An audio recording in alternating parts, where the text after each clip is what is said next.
Ferruccio, che ha fatto questo lavoro monumentale di, come dire, di memoria degli scandali edilizi di questo paese, chiederei prima di tutto uno sguardo d'insieme, cioè perché in Italia succede questo?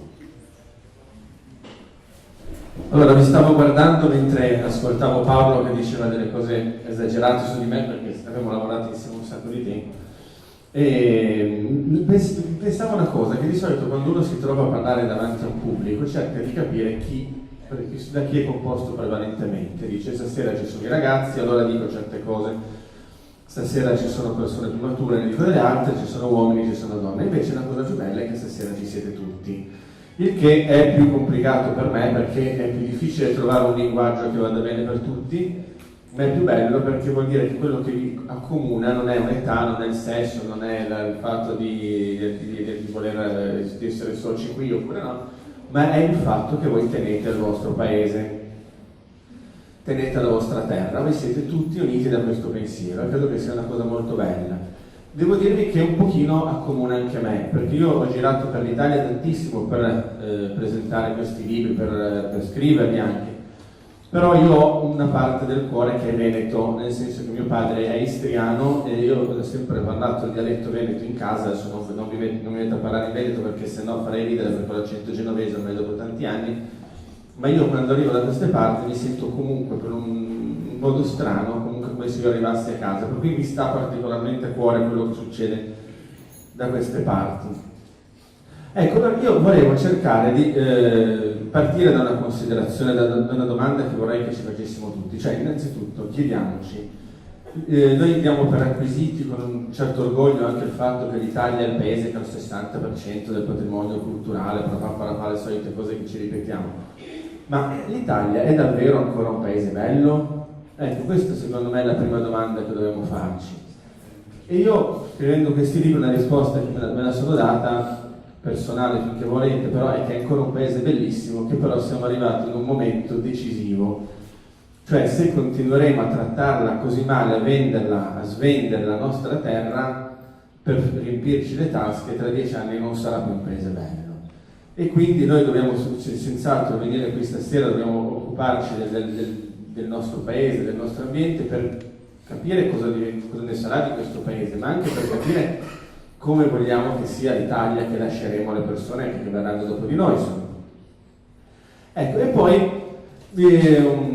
occupandomi appunto di ambiente mi sono reso conto che bisogna provare a sfatare un mito. Cioè, quando si dice la parola ambiente tutti ti guardano e dicono sì, vabbè, insomma, la gente ha fame, ha bisogno di mangiare, tu ci vieni a rompere le scatole con questa storia dell'ambiente, cioè quell'ambiente non si mangia, l'ambiente sembra una cosa con uno snobismo da ambientalisti col nasino all'insù. Ecco, invece io vorrei stasera provare a dimostrarvi, ammesso che abbia ragione, non ho detto, magari voi mi direte che sto dicendo delle stupidaggini, però quanto assolutamente concreto può essere la difesa concreta per la nostra vita e quella dei nostri figli, la tutela dell'ambiente.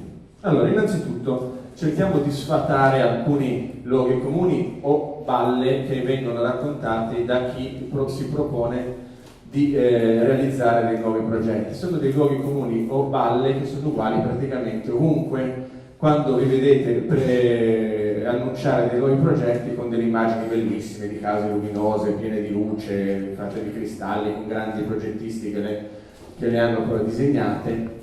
Ecco, invece bisognerebbe sempre andare a vedere che cosa c'è dietro. Innanzitutto, allora vi si dice, guardate, bisogna costruire perché costruire porta più soldi. Ecco, questa è la prima grandissima bugia. È falso perché io ve lo dico per esperienza personale, ho visto quello che è successo in Liguria, ma voi potete andare anche qua vicino a Dolo, per esempio. Dolo hanno costruito degli interi paesi nuovi che sembrano i set cinematografici ormai dei film di Sergio Leone. Sono deserti. Si sono intascati i soldi, quelli che li hanno fatti, nella migliore delle ipotesi, non è sempre andata neanche così. Gli altri sono rimasti con le pezze sul sedere, soprattutto i poveracci che ci lavoravano, perché non sono stati pagati, perché c'era chi, il grande impresario, che poi subappaltava, l'ultimo operaio è rimasto senza soldi. Quindi non è vero che portino soldi in termini di lavoro, anche perché questo è importantissimo, il lavoro che viene dal mattone è un lavoro che dura poco negli anni, è un lavoro con bassissima qualificazione, per cui non aspettatevi, dopo che avete finito di lavorare in un cantiere, di trovare subito un altro impiego, a meno che non ci sia un altro cantiere. È comunque un lavoro molto duro, un lavoro difficile. E poi spessissimo è un lavoro che adesso viene, non lo dico perché abbia meno valore diciamo, di chi è italiano doc con un marchio sulla fronte, però va detto, chi vi dice avrete tutti il lavoro in questo paese perché costruiamo, no, perché moltissimi dei lavoratori sono immigrati, per cui la favola del più lavoro è una bugia spesso, è una menzogna o comunque una non verità, magari non detta apposta, comunque è una cosa che non corrisponde al vero. Così come c'è un aspetto fondamentale, se voi guardate proprio qua, al vostro paese, bellissimo paese, io stavo venendo qui, ci sono decine di attività, centinaia di attività basate sul turismo. Il turismo è il 15% del PIL italiano, cioè la nostra più grande industria, molto più grande della Fiat, qui in particolare. Io vengo dalla Liguria, la Liguria campa sul turismo, senza il turismo non abbiamo più l'industria, andremo a bagno nel giro di 2 settimane.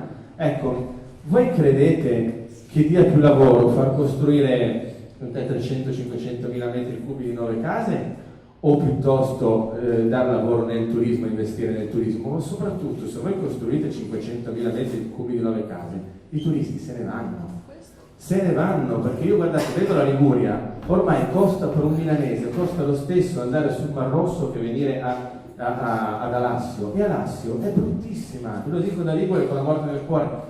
Alassio, tutta la riviera di Ponente è brutta, sembra di andare nella periferia di Milano, e tu paghi una fortuna di soldi per andare in un posto brutto, con condomini tutti nati, lo si vede, proprio per smania di denaro, non c'è nessun tipo di disegno dietro, di desiderio di fare una cosa bella, come erano dei vecchi borghi che nascevano a seconda delle necessità ed erano fatti con un certo amore. Invece no, lì proprio mi fai per il denaro, e si vede, e sono paesi brutti, non ci va più la gente, ci sono gli alberghi vuoti, perché? Semplicissimo, gli albergatori si lamentano, tardi, colpa loro, hanno voluto anche loro far costruire tanto e adesso non ci vanno più i turisti, vanno da altri posti, in altri posti vanno all'estero. Altri dicono che bisogna costruire invece perché è giusto avere più case per tutti. Anche questo non è vero, primo perché di case ce n'è anche troppe, andate a vedere di nuovo cosa succede qua nella vostra pianura veneta bellissima, da cui veniva la mia famiglia che è profuga, era stata anche a Conegliano Veneto eccetera, e ci sono più case che abitanti ormai, a Dolo, Via Zamira, ci sono degli interi paesi vuoti. Questo ha una doppia conseguenza. Il primo che, allora, appunto, è una balla che costruiscono per dare le case alla gente che non le ha.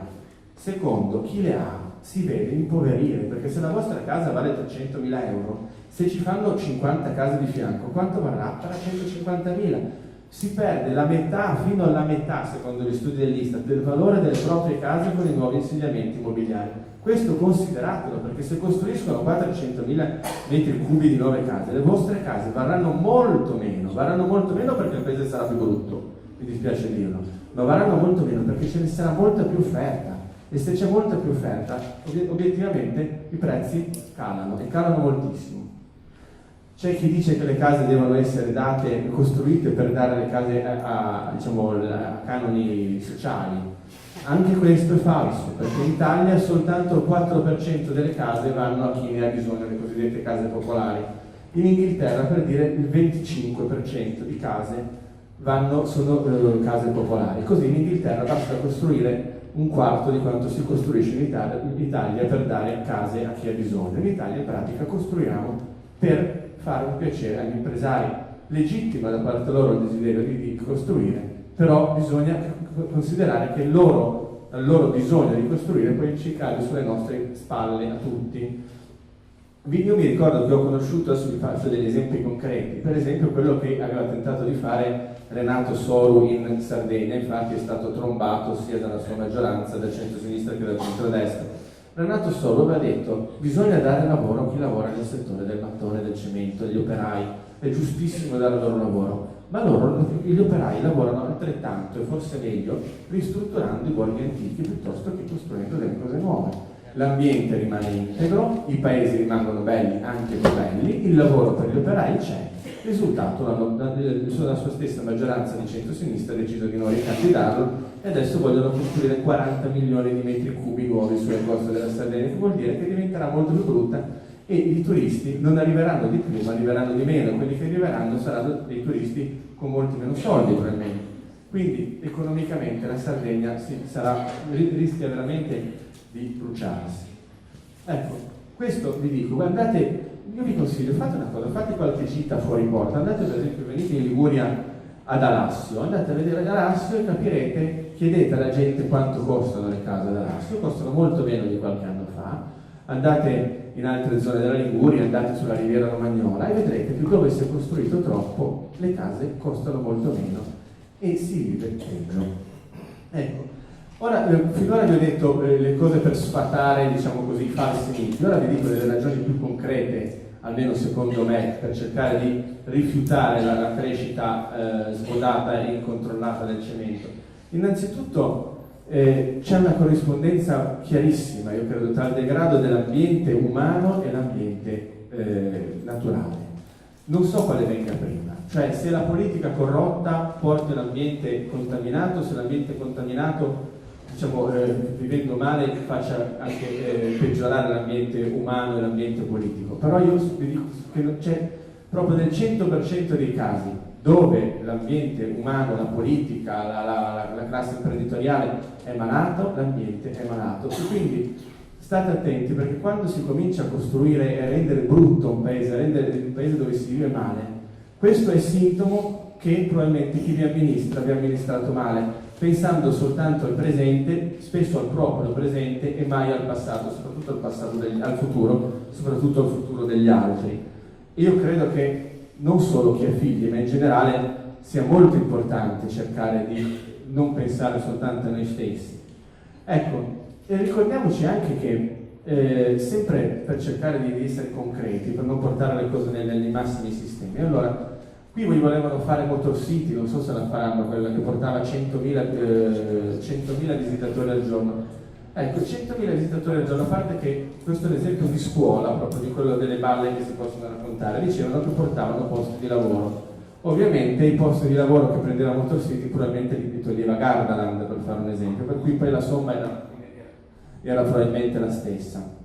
Ma soprattutto pensate alle ricadute che avrebbe avuto sull'agricoltura, per dirne una, sulla qualità della vita e sulla quantità anche della vita, perché 100.000 persone al giorno vogliono dire, che erano letti calcoli, circa 30.000 auto, vuol dire che voi respirate PM2,5, PM10, che sono nemici invisibili, ma che portano il tumore. Adesso fate pure gli scongiuri perché anche io li faccio. Però vuol dire vivere non solo peggio, vuol dire meno, vuol dire vivere meno. Ecco, una delle conseguenze del cemento è anche questa, che dove ci sono più case, c'è anche più traffico e c'è più inquinamento e quindi si vive meno. Ecco, guardate, io di fronte a queste argomentazioni, anche quando parlo del mio paese mi dicono guarda che è inquinato, vivi meno, ti viene questo, ti viene quell'altro, provo un certo fastidio, preferisco il sindaco che mi dice costruiremo dappertutto, avrai strade, avrai scuola, avrai campi sportivi, magari un sacco di balle, però non mi mette addosso tutta quell'ansia di stare male. E invece io credo che essere delle persone, dei cittadini maturi, voglia dire cercare anche di affrontare le cose che ti farebbero girare la testa dall'altra parte. Lo parlo per me assolutamente per primo, cioè quando una persona mi pronuncia la parola tumore, io stesso faccio gli scongiuri e guardo dall'altra parte. No, invece se ci sono 100.000 macchine, Motor City lì davanti, è un pericolo per voi. Se ci sono 300.000 metri cubi nuovi qua, vi cambia l'aria, non importa che ci sia largo, vi cambia l'aria. Vi aggiungo una cosa, secondo me, che poi, dopo tutte queste annotazioni assolutamente concrete, cioè la perdita di valore della casa, la perdita di valore del vostro paese, come complessivamente che diventa un paese più brutto, ci sono delle altre cose. Io di solito quando arrivo a questo punto non sempre mi accorgo che le persone con cui parlo, diciamo, lo apprezzano, però mi sembra che stasera appunto ci sia proprio voi siete venuti qua perché tenete al vostro paese. Allora io ci provo. Io spesso in Liguria, perché è una gente molto attaccata alla terra, però quando tiro fuori queste cose un po' più, diciamo, meno concrete, mi guardano un po' storto, come dire, insomma, ci sono un po' degli snobismi. Però, allora, Pensiamo ai nostri pensieri che facciamo la mattina quando ci alziamo. Ecco, concretamente, secondo voi, si riesce ad avere lo stesso stato d'animo, a fare dei pensieri ugualmente belli vivendo in un paese bello come il vostro, oppure abitando in un posto brutto? Cioè, abitare in un posto bello aiuta la qualità dei pensieri della vita, cioè si vive, si è persone migliori alla fine. Cioè voi avete una fortuna pazzesca. Io ce l'ho adesso, abito vicino a Genova e vedo davanti il mare. Io so benissimo che se vedessi davanti un muro di una casa, la mattina non farei gli stessi pensieri. Questo è importante. E questo avete ricevuto, e questo dovreste lasciare anche chi viene dopo di voi. Cioè ci sono stati i vostri genitori, i vostri nonni che vi hanno lasciato questo paese bellissimo e che voi ricordate come le persone che hanno costruito questo paese bellissimo. Ecco, voi, domanda che vi faccio, volete essere ricordati come la generazione dei condomini? Volete che tra 100 anni i vostri nipoti, i vostri figli dicano ecco, beh, questo è un paese così, è un paese dove si vivacchia, non è un paese bello, perché è un paese, perché questo lo dobbiamo ai nostri genitori e ai nostri nonni. Ecco, credo che voi questo dobbiate pensarlo, perché ognuno nella vita lascia un segno e questo per voi, secondo me, è l'occasione per lasciare un segno, per cercare di decidere che cosa volete. Ecco, io penso che queste battaglie, poi vi lascio parlare gli altri, queste battaglie abbiano senz'altro comunque un pregio. La terra in cui noi siamo nati, vissuti, spesso c'è un rapporto di identità con la nostra terra, per cui pensare a cosa volete fare in questo momento della vostra terra vi costringe a capire, a cercare di capire chi volete essere e chi siete. Ecco, questa battaglia vi costringe a dire un sì o no a un progetto ben definito. Cioè voi direte io sto da una parte, io sto dall'altra, non ci sono vie di mezzo, il cemento è grigio, non è via di mezzo, ma in questa battaglia voi potete dire un sì o no. Ecco, questo vi mette di fronte, credo, anche alla vostra coscienza. Abbiate però presente una cosa, che se voi direte sì alla costruzione, lo direte per sempre, perché il paese cambierà molto per sempre. Se direte no, forse dovrete combattere di nuovo, però io credo che queste battaglie a volte salvano i paesi, quasi sempre salvano la gente che riesce a combattere, anche se perde la battaglia per il cemento, vince la battaglia per se stessi. Grazie.